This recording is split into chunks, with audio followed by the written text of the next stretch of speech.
70s, the superintendent of schools asked me to go into an elementary school. He said the parents are complaining about the quality of relationship between these teachers and the administrator. They said the tension in the school is so great that the parents want to take their children out of the school. So he asked if I would go in and see if I could open up better communication between the staff and the administrator. The plan was I would meet first with the teachers and then get the teachers and the administrator together. So in my meeting with the teachers, I started with the question that I just asked you. I said to the teachers, can you tell me one thing that the administrator does that makes it hard for you to work with him? I was asking for an observation, a concrete behavior. What is one thing he does? The first teacher to respond said this: he has a big mouth. Now, can you see the difference between the question I asked and the answer I got? I did not ask, what size mouth does the principal have? So this teacher was giving me an evaluation, an analysis that implies wrongness. You see, we've been so trained to think that way that sometimes we can't separate fact and opinion. All we see is our enemy image. See, whether it's an individual or a nation, we have been trained to think in enemy images, wrongness. And it obscures reality. We don't see the behavior, we just see our enemy image. In his book, Out of Weakness, Andrew Schmuckler says that when cultures are taught to think this way, not to just see the person, but an image, a judgment they've made, bombs are never far away, you see. So I pointed this out to the gentleman, that this was not an answer to my question. I wanted to know one thing the principal did. This man was stuck. He just couldn't get it. The woman sitting next to him tried to help. She says, well, I know what he's referring to. I said, okay, help him out. What's one thing that the principal does? He talks too much. No, too much is a judgment. I ask for an observation, not a judgment. See, this is how jackal-speaking people think. They really have been brought up to think there is such a thing as a just right amount of everything. And too much and too little, and that they know what it is, see?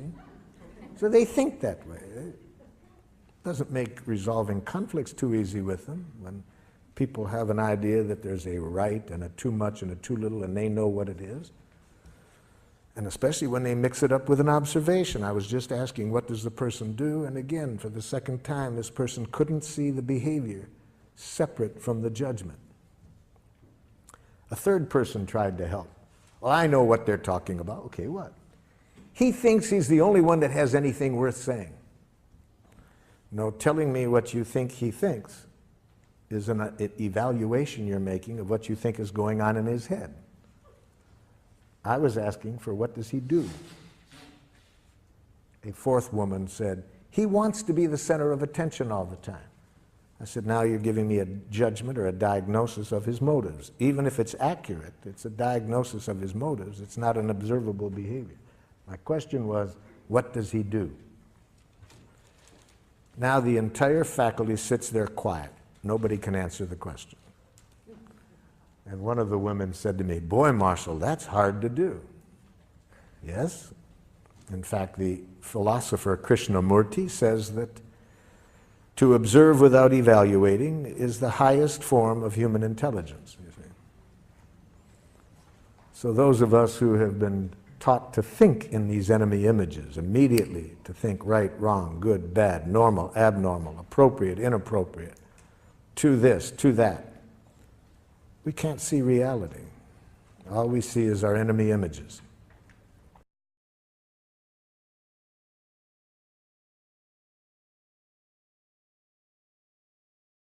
When you speak that loud, I feel intimidated. Ow! Intimidated is a diagnosis. Be careful of words that are more descriptions of other people, what you think they're doing to you, like intimidating you. So Write down the following as not feeling words. Do not mistake these words as feelings. I feel misunderstood. I feel used. I feel manipulated.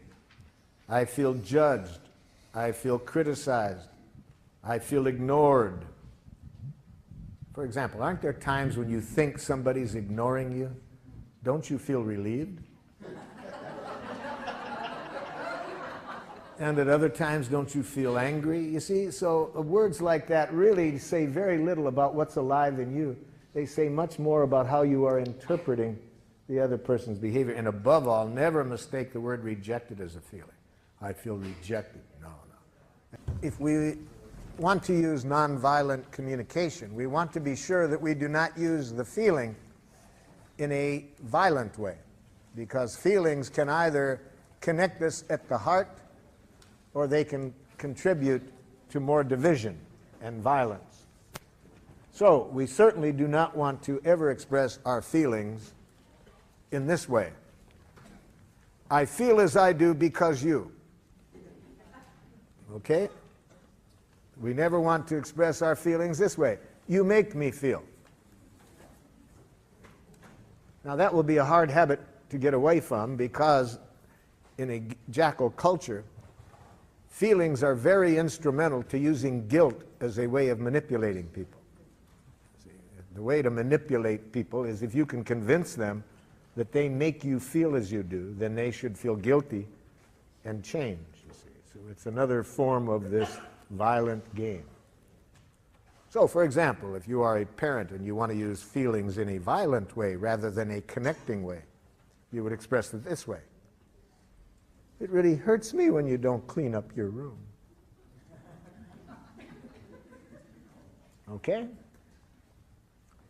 Or, you make me angry when you say that.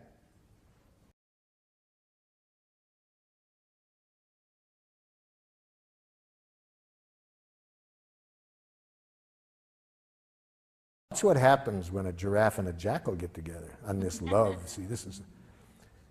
Watch this jackal ask a very dangerous question. But notice that the giraffe is too smart ever to answer this question. Watch. Do you love me? Jackal, before I can answer your question honestly, I need to get some important things clear. Are you using the word love as a feeling? Well, of course.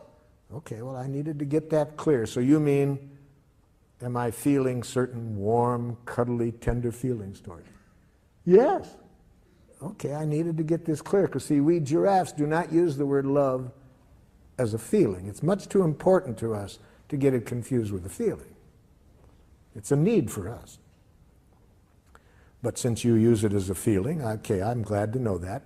So would you please then, now that I know that, would you ask the question again? Do you love me? When?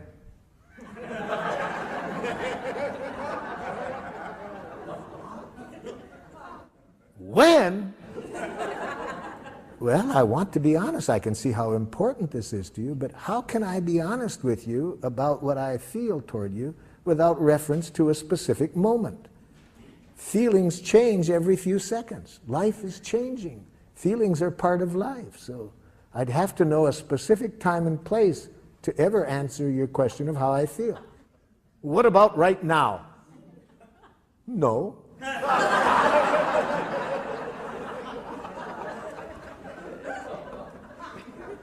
But try me again in a few moments. Okay, the next step then. We do not attribute responsibility for our feelings to the other person. We never say that you make me feel or I feel because you. Instead, we are conscious that the root of feelings are needs. See, behind every feeling, there is a need. Now, certain feelings tell us that there is an obstruction in our thinking, that instead of our being directly connected to our needs, we have chosen to go off to jackal land. So what are these feelings that tell us that we're not directly connected to our needs? Anger, depression, guilt, and shame. Those feelings are very valuable. They tell us that At this moment, I'm not directly connected to my needs. Instead, we are up in our head telling ourselves moralistic judgments about somebody. Anger, we're making moralistic judgments about somebody else. Depression, guilt, and shame, we're playing that game on ourselves. But we're not alive, and as I would define being alive, which is connected to our needs.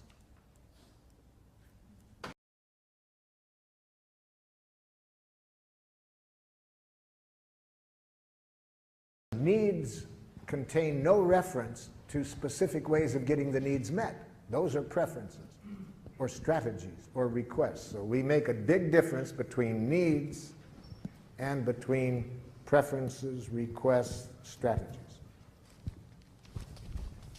So let's get into that. Let's right now connect our feelings with a need.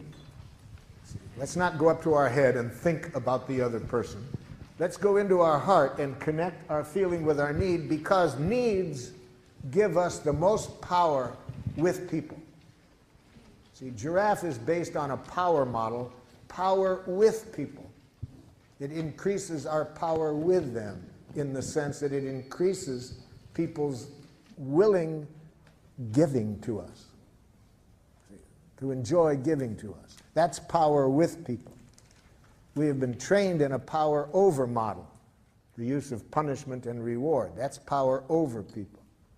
To get them to do things not because it's coming from their heart and they want to contribute to our well-being or to life.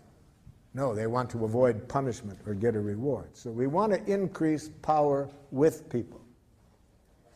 And the most powerful form of communication to do that is to bring people's attention to our needs that are not getting met. When people's full attention is on our needs, they hear no criticism, no demands. It is natural to enjoy giving. But if we hear any criticism or demand, we lose connection with that natural desire to give, and now we want to defend and attack. When we believe that our needs involve another person doing something, we take a very abundant world and make it scarce very quickly. So we don't want to mix up our need and a request. We may have a request, a strong request, that a particular person meet our need for love. See, that's a strategy. We may want this particular person, but we don't have a need for that person to love us. That's mixing up the need and the request. We have a need for love. We have a strong preference that this person take the actions to meet that need. But we don't want to mix up the need and the strategy.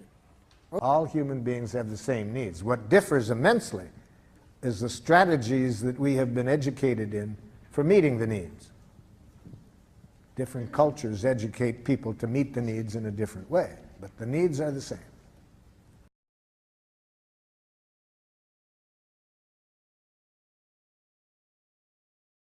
We must be very clear about what requests do we have of other people to meet that need. Now, watch what happens with reference to that if we're in a love relationship with a jackal. I want you to love me. Oh, so you have a need for love, jackal, and you're giving me the honor of wanting me to meet that need. Yes. I really see how important the need of love is, so I want to be clear what you would like from me to meet your need. Could you tell me what you are requesting of me to meet your need? Now, the poor jackals, they don't live in the moment, you see. To make a clear request, you have to live now. You have to be clear what you want. So watch how the jackal handles this. So could you tell me what you want me to do to meet your need for love? Oh, you know. No, I'm not sure I do. I really see how important this need is for you, so can you tell me specifically what you would like me to do to meet your need for love? Well, it's hard to say in so many words. If it's hard for you to say, jackal, can you see how hard it will be for me to do? I never thought of that. So what would you like me to do to meet your need for love?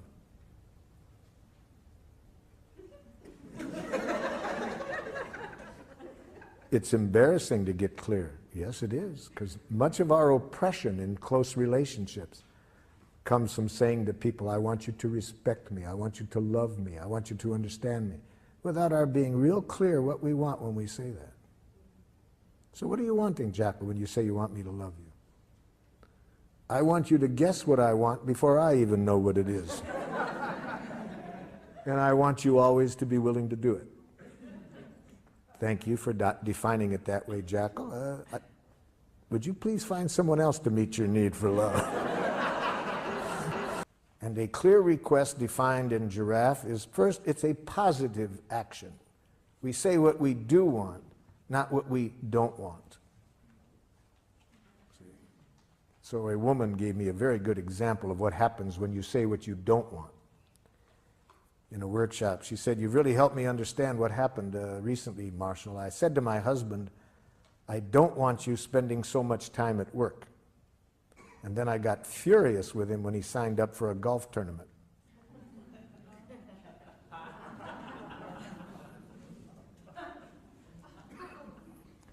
A teacher gave me a similar example. She said, just yesterday, Marshall, I said to this young boy, please, I don't want you tapping on your book while I'm talking. So he started to tap on his desk. Saying what we don't want doesn't make clear what we do want.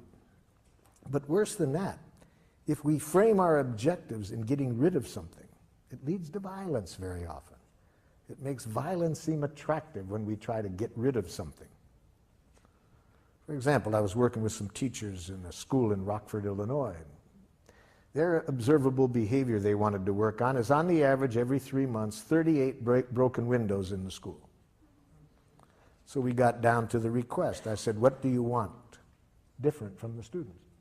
It's obvious. We don't want them breaking windows. So you're saying you don't want the children breaking windows? Yes. What should we do? Kill them.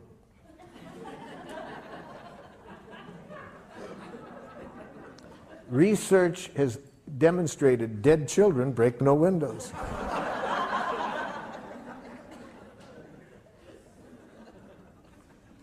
Almost any time we think of what we want to get rid of, it makes violence look attractive. And as stupid as that example was I just gave you, look in the newspaper on any given day and see how many world leaders are saying we're going to teach them not to, we're going to get them to stop.